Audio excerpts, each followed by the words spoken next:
Hai, welcome back to my YouTube channel. Kali ini dokter biologis akan memberikan perbedaan antara suntik KB 1 bulan dan suntik KB 3 bulan.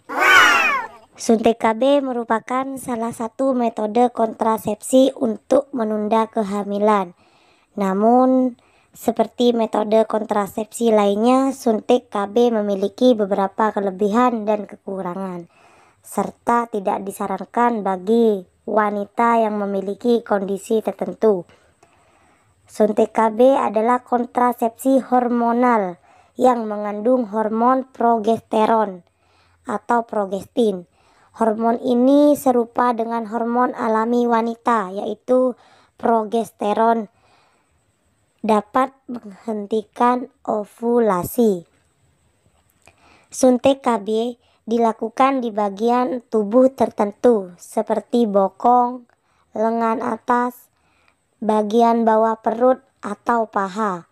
Setelah disuntikkan, kadar hormon progesteron dalam tubuh akan meningkat, kemudian menurun secara bertahap hingga suntikan selanjutnya.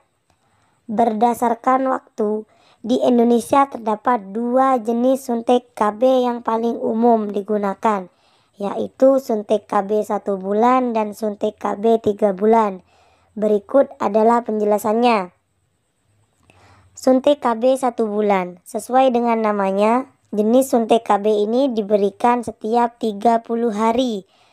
KB suntik 1 bulan mengandung hormon estrogen dan progestin yang dapat mencegah terjadinya kehamilan.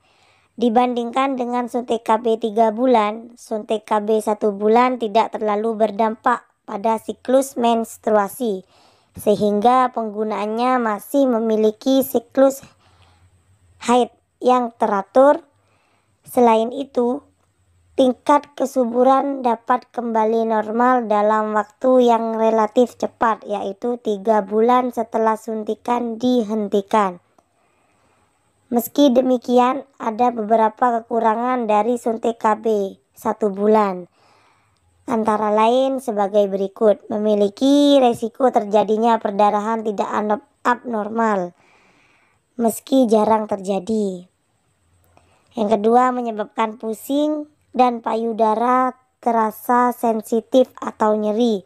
Ketiga, memicu terjadinya perubahan suasana hati. Keempat, yaitu tidak dianjurkan bagi wanita yang menderita migrain. Yang kelima, tidak melindungi dari infeksi menular seksual atau IMS. Sedangkan suntik KB 3 bulan, suntik KB 3 bulan bisa disuntikkan ke bokong atau lengan atas. Ada juga yang disuntikkan ke lapisan kulit di area perut atau paha atas. Suntik KB 3 bulan mencegah kehamilan dengan melepaskan hormon progestin ke dalam pembuluh darah. Progestin merupakan hormon yang serupa dengan progesteron dan diproduksi ovarium. Hormon ini bekerja dengan cara menghentikan pelepasan sel telur ke dalam rahim, sehingga mencegah terjadinya proses pembuahan. Selain itu, hormon ini juga mencegah sperma untuk mencapai sel telur dengan menebarkan cairan vagina dan mencegah pertumbuhan janin dengan menipiskan dinding rahim. Beberapa kelebihan suntik KB 3 bulan meliputi, yaitu yang pertama, tidak berinteraksi dengan obat-obatan lain. Yang kedua, relatif aman untuk ibu menyusui. Yang ketiga, tidak perlu repot mengingat untuk mengkonsumsi seperti pil setiap hari. Tidak perlu menghitung masa subur jika hendak berhubungan seksual. Yang kelima, jika ingin berhenti, cukup hentikan pemakaiannya, tidak perlu ke dokter. Yang keenam, dapat mengurangi resiko munculnya kanker ovarium dan kanker rahim. Selain kelebihan suntik KB 3 bulan, juga memiliki kelemahan, di antaranya efek samping berupa sakit kepala, kenaikan berat badan, nyeri payudara, perdarahan, dan menstruasi tidak teratur. Efek ini bisa muncul selama suntik KB digunakan. Yang kedua yaitu butuh waktu cukup lama agar tingkat kesuburan kembali normal, setidaknya setahun setelah suntik KB dihentikan.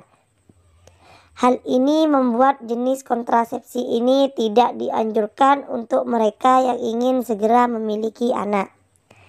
Yang keempat yaitu beresiko mengurangi kepadatan tulang, tetapi resiko ini akan menurun bila suntik KB dihentikan. Keempat yaitu tidak memberikan perlindungan dari penyakit menular seksual, sehingga perlu tetap menggunakan kondom saat berhubungan seksual.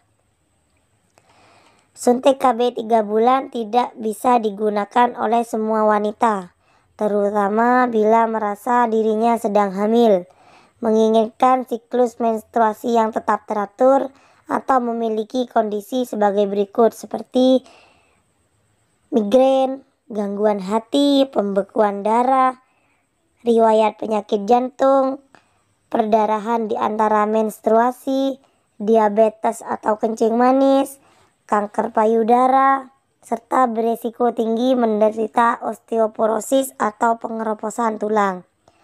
Bila Anda berencana untuk menggunakan KB suntik, pertimbangkan kembali kelebihan dan kelemahan dari masing-masing jenis kontrasepsi tersebut. Namun, bila Anda masih ragu, konsultasikan ke dokter untuk mengetahui jenis suntik KB yang paling sesuai dengan kondisi dan kebutuhan Anda.